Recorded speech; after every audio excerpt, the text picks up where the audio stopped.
It is full speed ahead for trains in the state, despite some controversy. Good evening, I'm Eric Franke. And I'm Susan Simon. The state will go ahead with purchasing 2 trains from a Spanish company after debate in the Joint Finance Committee. News 3's political reporter Jessica Arp joins us now with the details. Jess. Well, there was criticism on both sides of the aisle of the process this contract has gone through, although ultimately the plan is staying on track.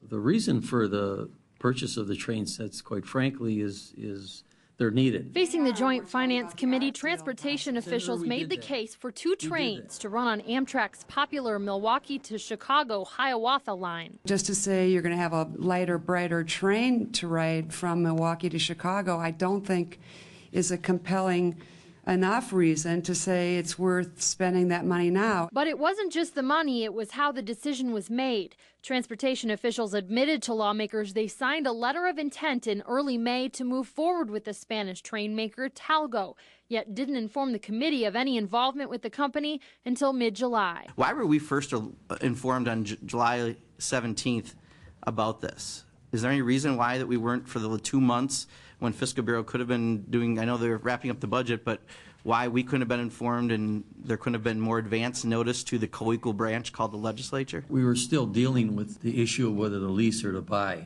We were still working on the financial aspects of the deal, and that's why we didn't know. Republicans are objecting to the state's decision to not competitively bid out the trains, but rather just request information from 6 or 7 companies worldwide, which is a legal option for passenger rail equipment. It is embarrassing for the state of Wisconsin that we went ahead and we are already signing and negotiating contracts with no competitive bidding process, saying somehow that we are saving taxpayer dollars when we have no idea if that's true. As a department, we did it according to law.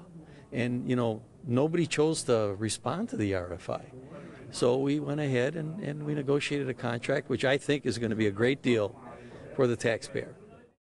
The committee ultimately did approve the contract on an 11-4 vote, although decreasing the amount the governor requested and the DOT requested by about $500,000. The state is hoping this contract will make a stronger case for stimulus funds to improve the Milwaukee to Chicago rail line, as well as expand it from Milwaukee to Madison and allow the state to purchase 2 more trains from the company with that stimulus money. All right, News 3's Jessica Arp reporting. Jess, thanks. Thank you, Jess.